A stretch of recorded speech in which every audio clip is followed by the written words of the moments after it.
Hey guys, welcome to LP Orchids. For a very special edition, we've got a plan to visit one of the only orchid nurseries in Denmark. And we're kind of staying at this little organic farm. Kitty going by. We're out in the country now, just to get out of the city. And yeah, this is our little apartment here on the end of the farmhouse. And we've got a nice little woods to walk in and some other farm buildings. Yeah, there's the water tank. Yeah, it's full, so it rains a lot here. Let's check out Hans Christiansen Orchidean, old-time grower here in Denmark. And yeah, I'm excited to check out the greenhouse and possibly buy an orchid or two. I looked online, of course, before we went. Looks like and I contacted them as well, and Hans got back to me. And apparently they have a lot of species from what their website shows and what he said. So let's see what they got. So we're here in Denmark. We finally made it to the greenhouse of Hans Christiansen, yes? Hans Christiansen. How long have you guys been selling orchids? Here 1st July, it was 55 years ago, I started the first 40 square meter. Wow.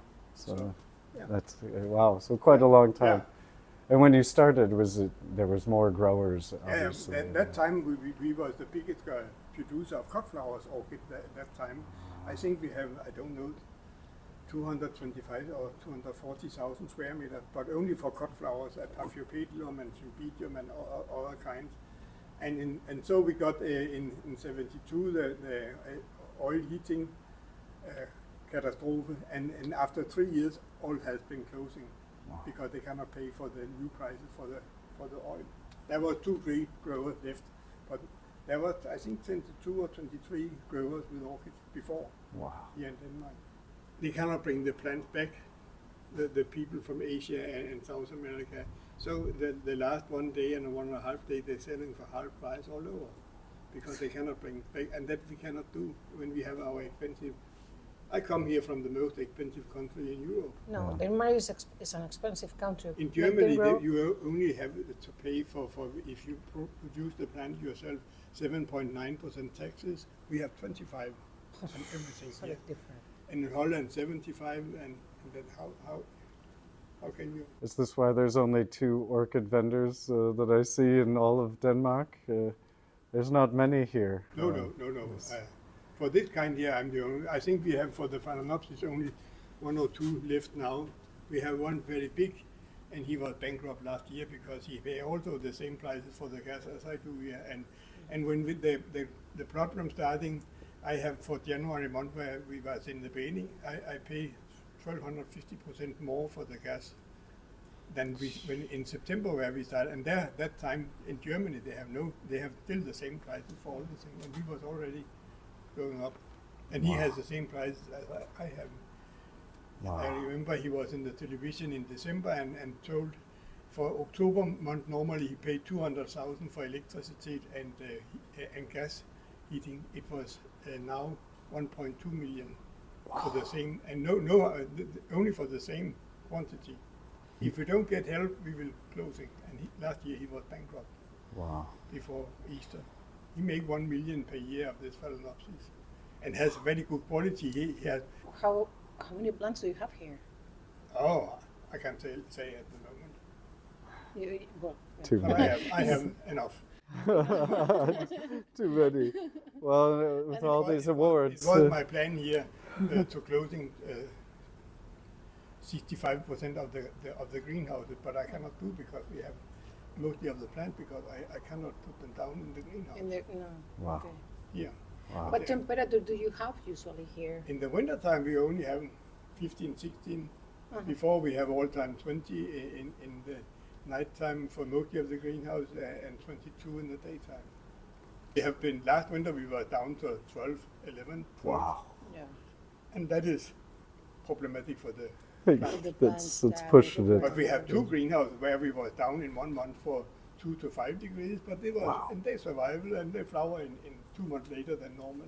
Wow. Because we've talked to some in Germany, some growers, and the same Yeah, thing. yeah, I have good connection in Germany because I have been for all these shows there, and so I know all the growers in Germany.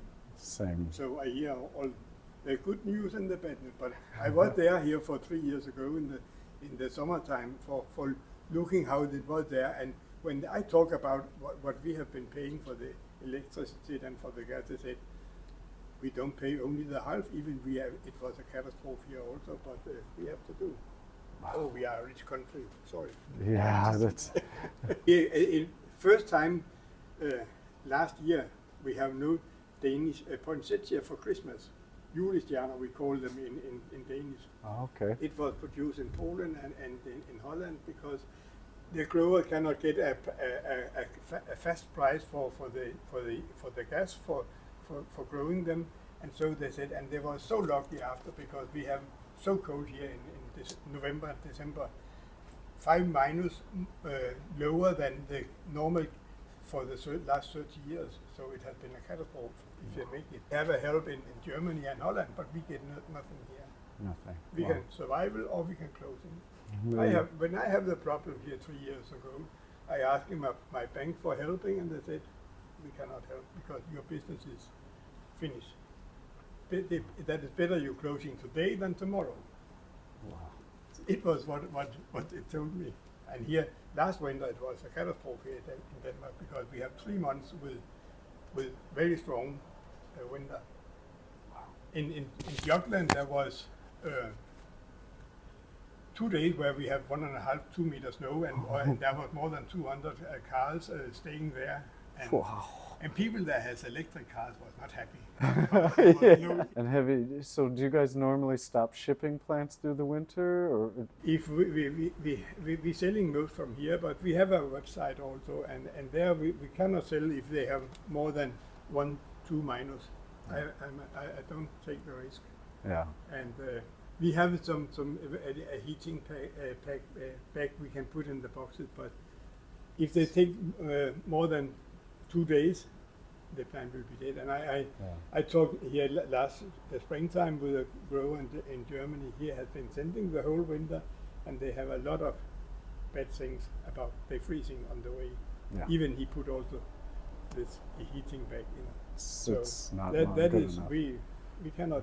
Last year, I think in 4 months we didn't ship anything, and this winter here we are also 3 months or 3.5 months no shipping. Man, that's got to be hard. Yeah, in the hardest months of the year. Yeah. Oh, I have here in this winter here where we have, and for Christmas and New Year we have no. I think I have 12 days without any customer. 12 days. That has never happened before. 1-2 days can be if we have bad weather, but so long, no.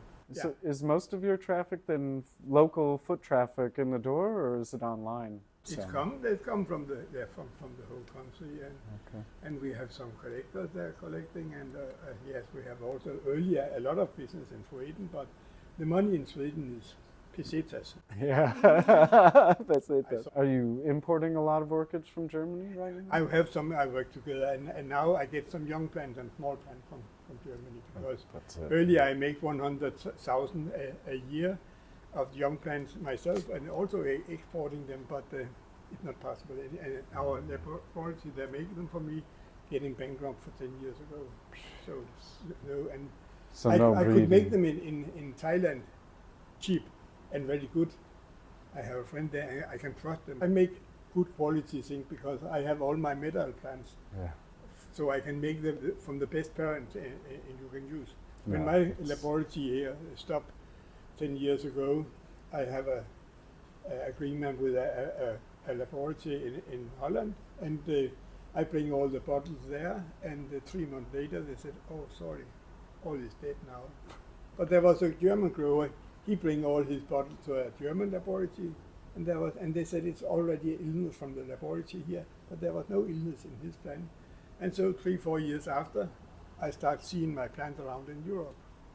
I cannot, but in Thailand I have good relationship to the laboratory, so there they could make it for me, but it is a hard trip home, and so it is so expensive to get in here in the country. I cannot pay for so much. Yeah. Man, that's unfortunate. Then they It's- need a phyto for the flask, even they are dead or living, because there cannot be illness in the flask Yeah. normally. But they want to have, and we pay €250 for one phyto. And for be registered for importing here, I have to pay €1,400 per year, only for as importer. And if I want to export something out of Europe, I have to pay the same for as exporter. Only for having, so the government has my name on I am allowed to do this. I get nothing for this money. Just the thing on the tag Yeah. that says the phyto Yeah. certificate. So that is, yeah. therefore, I have a connection where I know I can get not so much, and also we don't need, because we are not selling so much as before. Yeah. Yeah. So I grow many things here and dividing when we can do that with ourselves. And now I hear also they have problem with the laboratories, because some of them has also closing because of the We've tried a couple. We got same thing. They say couple months. Oh no, sorry, everything has died. Yeah. I don't know how true, but you know it's tough. But okay, I have still a big collection. Yeah. So yeah. And have you noticed a change? A couple of things I wanted to ask you. Have you noticed kind of a shift in the trends over the years, where people used to buy Cattleyas and now they're doing phals? So the Cattleya is not so popular here anymore, because the flowers only in wintertime. If you have we have no very bad light here. Yeah. We have a half year without loud light, and there you cannot. Cattleya is getting very poor in December, January, February, because the buds need light for coming, and there you will see. Yeah. So people and so they flower 2 weeks or 3 weeks in the winter, because we have the heating also from the radiator. So Yeah. so there, not so but many it's okay. Cattleyas. There's many other kind, and yes, there. But many is tired of the phalaenopsis, because supermarket orchids to try to sell more of the mounted plant as of the slab, because some people like to have a little rainforest in the house, so they can have 2, 3, 4 plants in a glass or in a terrarium. They can have, and there we see we selling more. Huh. Okay. And that is a Interesting. new way for doing that, and I have tried to make the plant a little bit smaller, so not so expensive, because okay. And what was this? What is this plant that you won the award for? This Yeah, this one. We'll show it here in a second. Pulverphyllum phalaenopsis is the name of the plant. Ah, it's a bulbo phal. Wow, that flower is crazy. Yeah, let's go take a walk. I And have a small one here. oh, that's a small one. Oh. One Pulverphyllum species. It was the European champion here in Copenhagen. Ah. And so 2 years later in Kuala Lumpur, I bring 2 plant, the species and the phalaenopsis, and both get a gold medal. And the phalaenopsis, they asked me, what plant do you like best of this, because one of them we can go to the final. And I said, for 2 years ago it was the species, so now we take the phalaenopsis, and it was the winner of the show. There you see. Yeah, there's this. I know, it's crazy. Every time we find just something new and that is, different. you see how many. You do all the cuttings yourself and separations and everything. Wow. What? Awesome. You bred this one? I made this one.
Sound.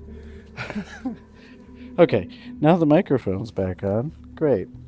All of that. I hope we have sound on some of this video, or maybe we'll just walk around. You will edit it. Yeah, we'll edit it. Hopefully, we got some of the interview that we did with Hans, and yes, Paphiopedilums. This is only for display. These are not for sale. But just so many. I mean, these are these huge, amazing, giant paths coming out of Thailand. These guys here. But he has a few back here. One that I did want to get. Which one was it? It was the Superbians. I did want to get one of these Superbians. I don't know how much 740 kroner is. Well, what is 740 kroner again? So it'd be like 70 euro something for that plant. 70 euro or so. I mean, they look amazing though. They look really, really fantastic. And I don't see these around. It's got a few other species back here that I was looking at. I mean, that one is, the Superbians is yeah, pretty fantastic. It's got Curtisii here. These Curtisii, I think, are a little bit cheaper, and they look great.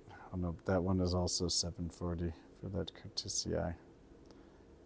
But yeah, he was explaining to us the growing now, all of his plants growing in the rock wool, this green rock wool, right? The reusable stuff.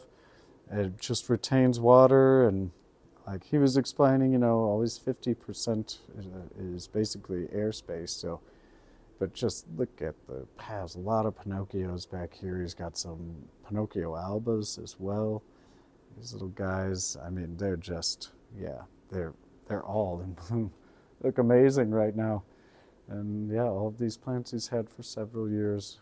Again, some more of these giants. So these are German, this is a German hybrid. Yeah, the White Lady. Yeah, huge flowers on these, really nice. And a lot of them are double blooms. Maybe I'll get one of these, but I don't know, you know how I feel about hybrids. I prefer the species, like these guys. Yeah, I already got one of those. I don't need another one of those. Oh my gosh, so many plants. I don't know. What am I going to buy? I have to start choosing what plants I want to buy because we got to get going. We have to return our rental car in Copenhagen. Okay, now we can relax. The boss and I are home now after our little vacation up to Denmark and to Hans Christiansen. It was a great trip, and I just wanted to kind of recap a couple things. Now that I've had some time to go through some of the footage, which, by the way, because we're so bad at this and amateur, we lost like half of our footage and a bunch came out with no audio because at one point I forgot to turn the microphone on. And all that aside, we had a long few hours with Hans there, and so we didn't show you guys a lot of the conversation that we had. And we did come home with a couple orchids, so show you this really quick. This is the Brassia Summer Dream, and yeah, we bought this home, and I've already tried pollinating it with the Brasidium shooting stars black gold. So I've already tried crossing this to make some hybrid. We'll see. It's a wonderful plant, and it just smells like pepper. It kind of like ground black pepper for sure, strong, mixed with like almost cinnamon or brown sugar or something. So it's really fantastic scent. It was a lot stronger in his greenhouse with like warmer and higher humidity and stuff. So yeah, but just really quickly, I really gotta give tip my hat there to Hans. So Hans, if you're watching, thank you very much for your time and information. It was really great to visit you and see everything you've got going. And for you guys at home, just so you know, we only showed you maybe a quarter of the flowers and the blooms. I mean, there's so many Dracula orchids blooming right now, many different species, and yeah, the part that we saw, we learned a lot. The part that we got to see in film was only the showroom because of the way they tax everything there in Denmark and here in Germany. You know, the general public is not allowed back into the production facilities, which is like 6 huge greenhouses. You know, one of which is, interestingly, was owned by the Queen, former Queen of Denmark. I guess she passed away around 2000 or so, and so the family gave the greenhouse to Hans there because he had some, he knew the family, and she apparently was an orchid collector and grower. So, you know, I got to take a quick glimpse back behind the curtain there to see the kind of inside, but that was it. You know, you aren't allowed to go back in those spaces. So he has so much going on, and he does it all by himself. No help, just a couple volunteers, I guess, that come and just help out a few hours a week or something as part of like the club. I don't really understand. He's part of the... He's pretty involved in the Orchid Society there, obviously, the local Orchid Society. So pretty busy guy, just lives and breathes orchids. So it was really great to see what he does and what he has going on. Yeah, and check it out. Check his website. There's so much available there. You know, obviously we have no affiliates here, no affiliate links. This isn't a sponsored video in any way, just sharing with you a little trip we did, and I hope you found it interesting. So yeah, if you want to know, this nursery, Hans Christiansen, is about an hour north or so drive from Copenhagen. If you are ever in the area, come on by. They have some, you know, some working hours. It seems like they take a lunch break on most days, but the garden is open. I think prefers if you kind of call ahead, but they do have open doors, so welcome to come and check it out. Definitely recommend it. He's a really nice guy, great grower. Thanks for checking in, guys, and we will see you back here next week where we'll show you the plants that we picked up while we were there at the nursery. We'll do a haul video, which we never do, but we got some orchids while we were there. And so we'll show you those and his growing method with this green cube reusable stuff. We'll show you that. So have a good one. We'll see you here at El Pilar soon.